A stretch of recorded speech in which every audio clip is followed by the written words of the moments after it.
As we expected, Sacramento Kings head coach Mike Brown has 3 of his 5 starting spots solidified. The 2 spot and the 4 spot apparently still up for grabs. Plus, Mike gives us a little bit of an idea of how deep he wants his rotation to go. We'll talk about it and preview the Kings' preseason opener in Los Angeles right here on Locked On Kings.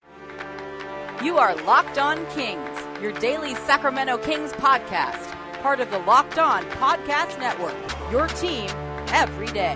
And now, ladies and gentlemen, it is that time for another episode of Locked On Kings.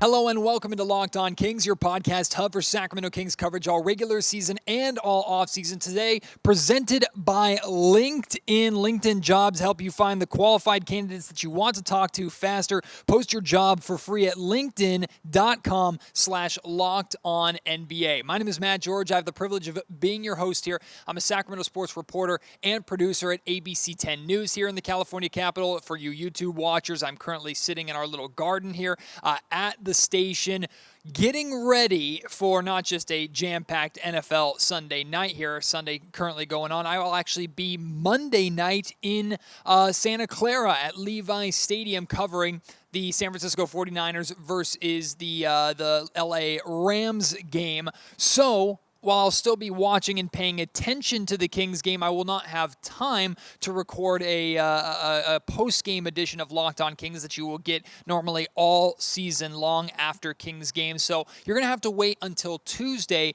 for my recap or my thoughts on the Kings preseason opener coming up on Monday. However, I figured I would record an episode today, not just diving into the wish list items that I want or things that I'm looking for and paying attention to in this first preseason game. I also wanted to talk a little bit more about things that you probably heard, hopefully you heard if you listened to yesterday's Locked On Kings podcast, heard head coach Mike Brown saying about his rotations and about his starting lineup. 2 real takeaways that we wanted to discuss. The first one being what we expected, which is outside of De'Aaron Fox, Domantas Sabonis, and Harrison Barnes, the other 2 starter spots are up for grabs, the starting shooting guard and the starting power forward or 4 spot. And we've already had plenty of discussions over the course of this offseason, over the course of this summer, about who we believe should be taking those spots. And that discussion can continue. I want you to weigh in the YouTube comment section. If you're watching on YouTube, audio listeners, you can send me your thoughts on Twitter at MattGeorgeSack or email me if you'd like, mattgeorgesports@gmail.com. Let me know who you would start at your 2 and 4 spot. But it's good to know that for the most part, we expected this lineup decision, maybe issue. I wouldn't really call it an issue, problem, maybe a fun problem, a good problem to have if you're Mike Brown, but a problem that he has to solve and he has to get right. Now, he doesn't have to get it right by the preseason opener on Monday. In fact, Coach Brown has said that the starting 5 that he plans to roll out on Monday is at this point in time what he believes the starting 5 will be. But of course, it is subject to change as we get more context during this preseason opener. But for me, I still believe that the best starting 5 for the Sacramento Kings involves Keegan Murray at the 4 and Kevin Huerter at the 2. And I have no idea which way Mike Brown is leaning in the scrimmages that we saw it was yesterday, so on Saturday, inside the Kings practice facility on day 4 of training camp. We saw Keegan not on the team as most of the other starters. We saw actually Kevin Huerter was out there. Malik Monk was on the other team. So I'm pretty confident in my belief that Kevin Huerter, at least tomorrow, Monday, in the preseason opener, will be at that starting 2 spot.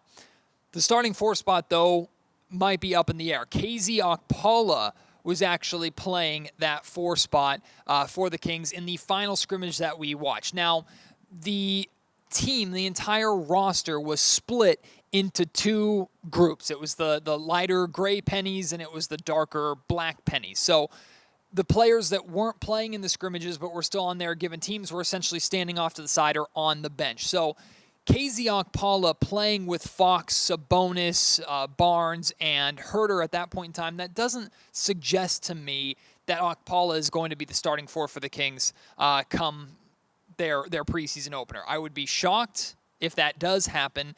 I think at this point in time, it was the last scrimmage of the day that we were privy to. We only saw the last few minutes of the last scrimmage. They had been scrimmaging already for a while before that. So it's very possible. In fact, I think it's more than likely that Okpala was just getting his opportunity to play with this group, essentially coming in off the bench. Trey Lyles and Keegan Murray were both on the other team. And I personally believe that the battle for the starting four spot is more than likely between the two of them. However, there is a possibility that the Kings are interested in a starting lineup that is maybe on the smaller side, that features Harrison Barnes playing the four, Kevin Herter playing the three, and maybe Malik Monk or Davion Mitchell starting at the two alongside De'Aaron Fox. That's a possibility as well. So clearly, there are options out there for Mike Brown, and it's good to know that at least we're going to have some context with this preseason opener. We're going to have an idea of where Mike Brown's head is at. Again, subject to change. Maybe he rolls a lineup out there that looks terrible together. I think he should give them more than one game, and it sounds like, based off of what Brown said at practice yesterday, it sounds like the idea is for the starters or the absolutely going to play guys, the Foxes, the Barnes, the Sabonises, sounds like they are going to only be playing a few stretches during the first half. Mike Brown did say that he wants to give everybody on this summer, or rather preseason training camp roster, some playing time and reward them for the work that they have been putting in training camp. So we're going to have a lot of answers. Hopefully, we're also maybe going to have some new questions come the end of this first preseason game. So that was the first nugget. But the more interesting nugget about Mike Brown's rotations that we got came from a question that Sean Cunningham from Fox 40 asked.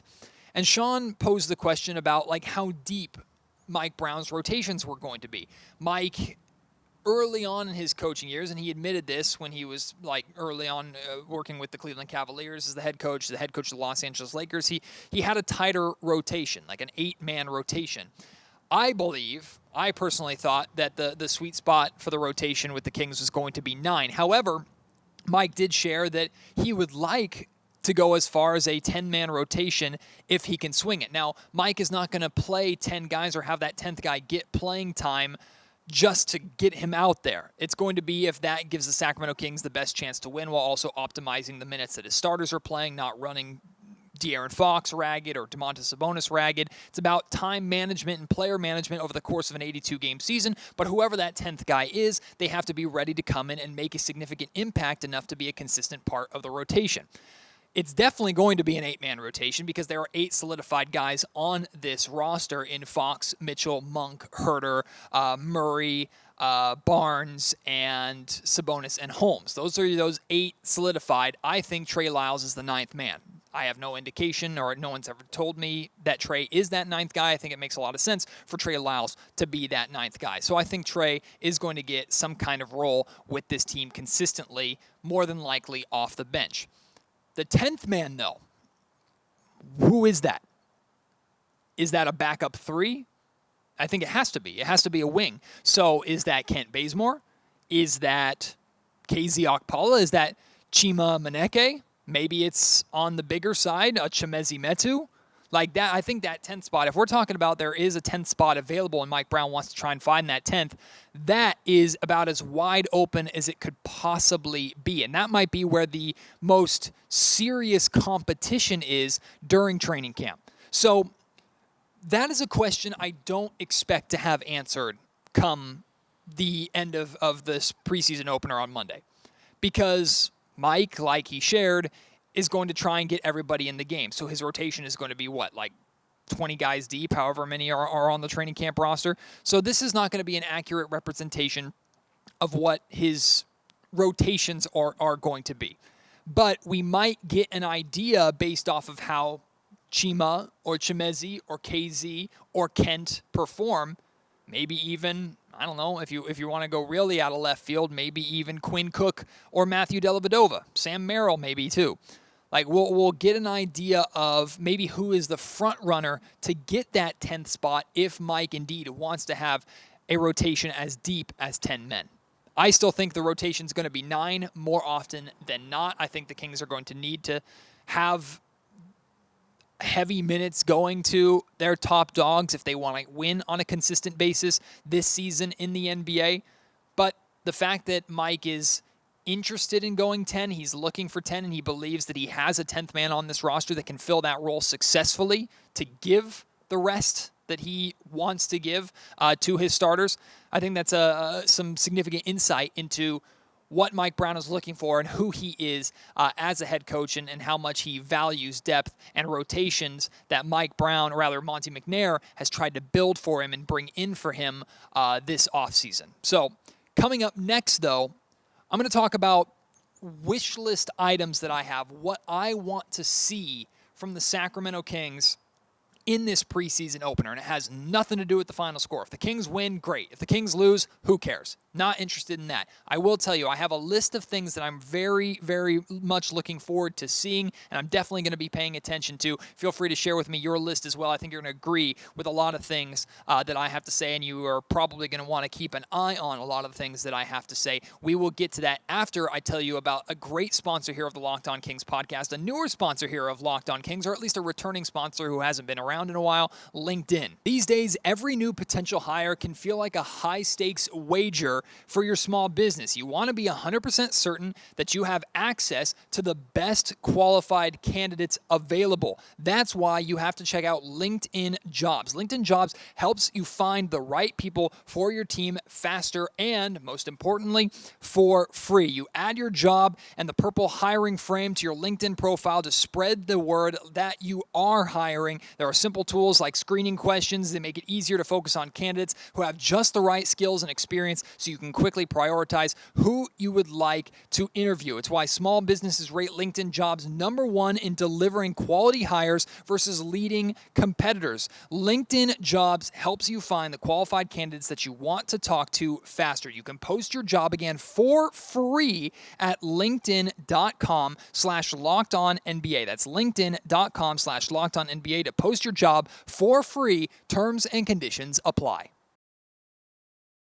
All right, here is my list of wish list items, for lack of a better term, of what I want to see, takeaways that I want to have, or ideas at least, some answers maybe that I want to have when we reach the final second and the final whistle, final buzzer of the Kings preseason opener on Monday. I have this list here. Number 1 is pretty clear, pretty straightforward, and or building off of the topics that we just talked about in regards to Mike Brown's rotation. And that's getting some glimpses at these rotation questions as much as we possibly can. Now, like I said, we're not going to have the answers to like the 9th and 10th man in Brown's rotations necessarily, but we will hopefully get an idea of what Kevin Huerter looks like at the 3 for the Sacramento Kings, and when he is playing at the 3, who's at the 4, and who is at the 2 next to him.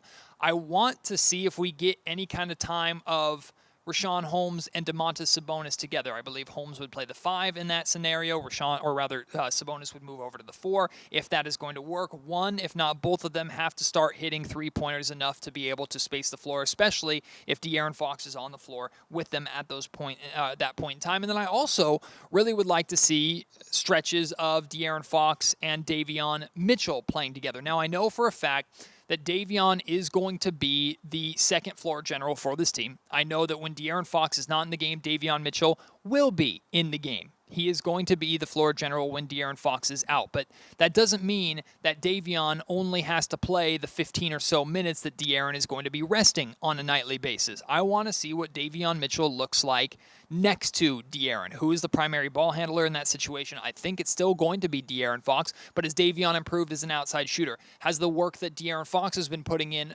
off the ball and his catch and shoot with Luke, has that translated for the two of them to be able to fit and work together? Because Davion Mitchell showed a major bright side to his offensive game at the end of last season. Of course, that was when he was getting heavy minutes playing close to 40 minutes a night or something like that when De'Aaron Fox was out with injuries to end last season, really during the garbage time of the season too. So what does that look like? Also, I want to see Fox and Sabonis and what their connections look like. Even if it's just a continuation of some of the things that we saw in the 15 or so games of the pair during or after the trade deadline before they both got hurt. Like, what does that look like? Are the connections similar to that first game against the Minnesota Timberwolves? Are the two of them playing off of each other closer? Do they look sharper? Do they look more comfortable together? Are we seeing them being able to react to one another and understand where each other like the ball and how they can play off of one another without having to really plan it like it's second nature? I think it's going to take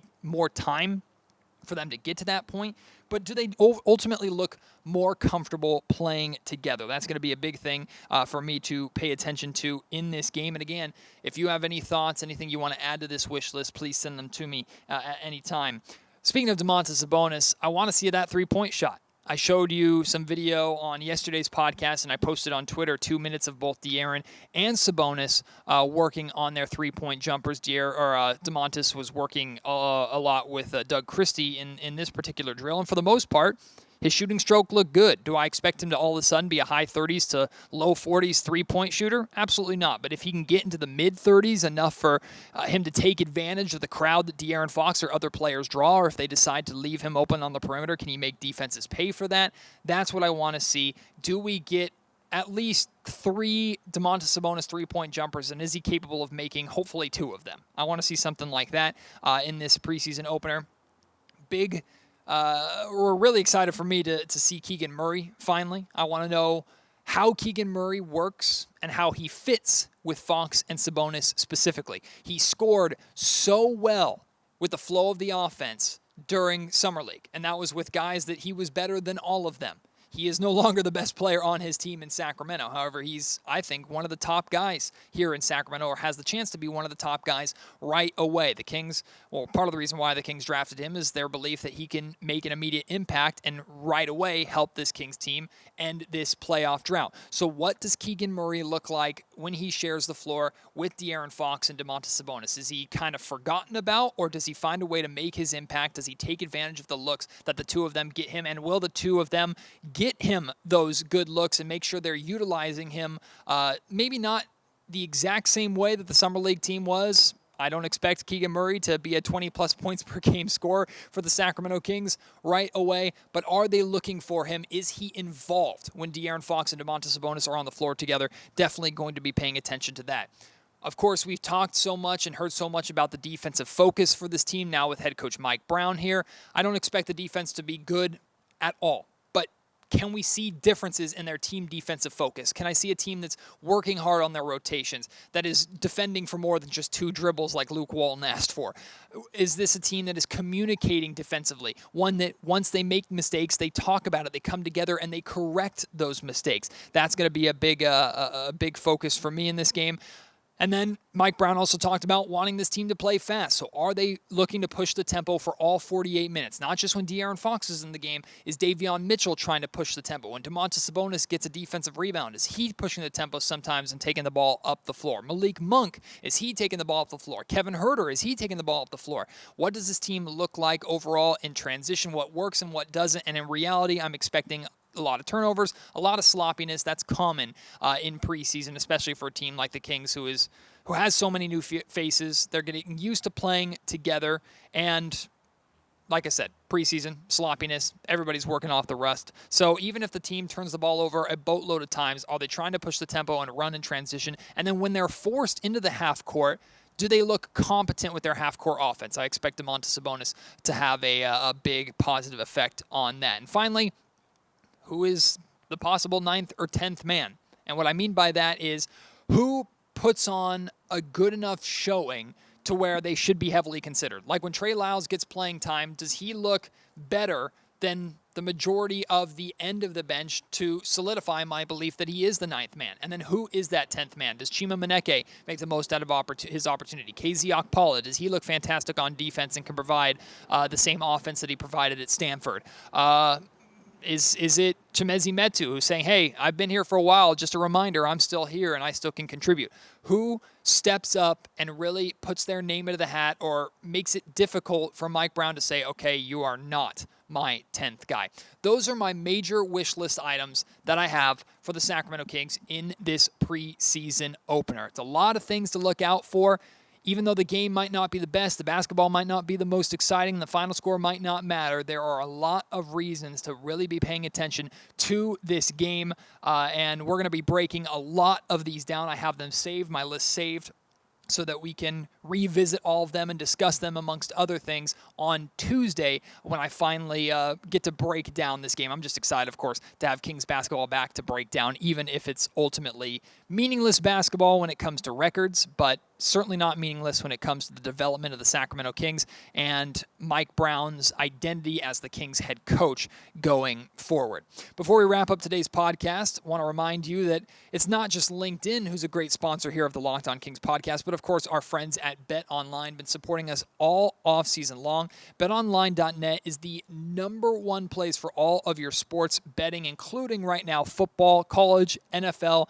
It's the absolute best place for all of that college football and professional football betting, fun props, betting, great lines, future bets, things like that. They have so much for you football fans out there. Of course, that will pick up in a major way once NBA season begins. With the MLB playoffs right around the corner, they're going to have great stuff for that. And then if you're into golf, MMA, boxing, they have all of that as well.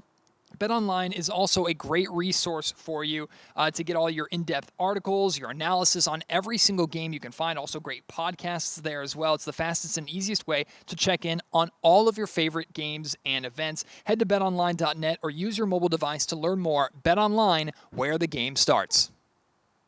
Just reminding you one more time, I will not be doing a post-game episode of Locked On Kings after the Kings preseason opener. Again, I will be at Santa Clara at the Monday Night Football game. If you're a 49er fan or a Rams fan, you're going to be at that game. Make sure you let me know. Would love to say hi and would love to see you. But again, we'll be paying close attention to that game. We'll be watching that game and breaking that game down on Tuesday's edition of Locked On Kings. This is my 6th podcast I've recorded this week. I'm having so much fun having the high volume of podcasts back. I hope you're enjoying that. If you are a veteran, you know how this works once we get into Kings season. Man, Locked On Kings, we go crazy here, and I'm doing my best to get you the content that you deserve, so I hope you're enjoying it. And if you're new, welcome in. Get ready for hopefully a fun season of Kings basketball, but no matter what, we try and have as much fun as we possibly can here on the Locked On Kings podcast. So welcome, and thank you for listening to this podcast today. Can't wait to have you join me on Tuesday. Enjoy the game on Monday. Maybe it's today. If you're listening to this episode on Monday, we'll see what happens. Can't wait to break it down. Next time, when you join me, we'll talk about it. You've been listening to the Locked On Kings podcast, part of the Locked On Podcast Network.